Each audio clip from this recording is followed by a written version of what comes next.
Right here, right now, right here, right now, right here, right now, right here, right now, right here, right now, right here, right now, right here, right now, right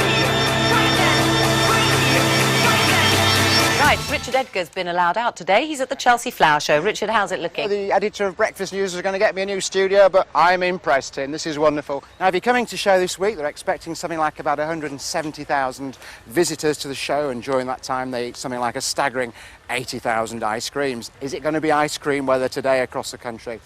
Ah, you've caught me just potting up a little bit of mint to give me some early shoots in spring. But come with me, because there's more to do in the garden at this time of year.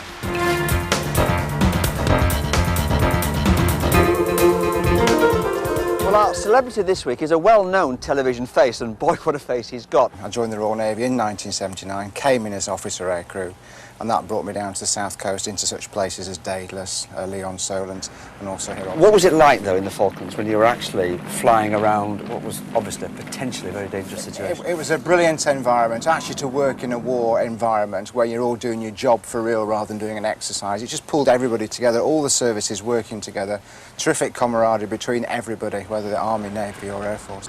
With its majestic position above Dartmouth, Britannia Royal Naval College has been the prestigious launch pad for thousands of young officers. It was here a young Princess Elizabeth met Prince Philip, and over the years, many a royal prince has passed through these doors. And here we are in the senior gun room, this magnificent hall, this dining room where the naval greats of the past have wined and dined. Such men as Admiral Nelson, Jellicoe, Earl Mountbatten and Edgar. Yes, here we are, it's me and Prince Andrew, Hawk Division, Easter 1980. Edgar! Is that you?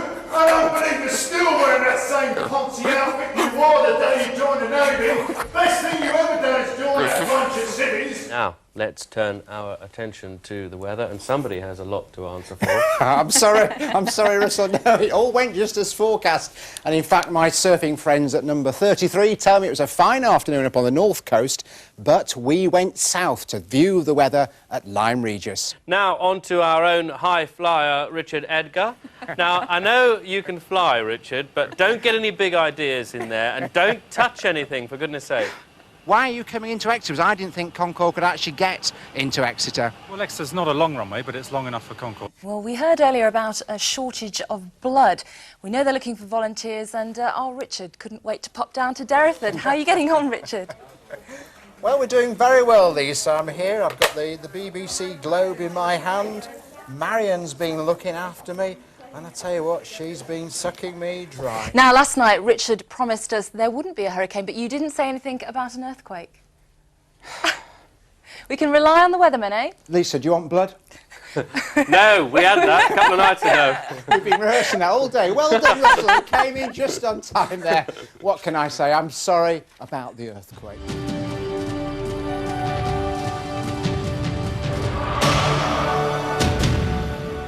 Well, let's take a look at some sporting action around other parts of the world. Let's go, first of all, into Trinidad, where the cricket continues. West Indies versus England, no problems with the rain there. In fact, it's going to be fine, dry and sunny, top temperatures to around about 32 degrees. Not quite so warm back in the United Kingdom. Sky certainly looking bright, but rather cloudy outside my News 24 weather window. Looking to the west, out of Bristol, the sun is up, but again, there's quite a bit of cloud around.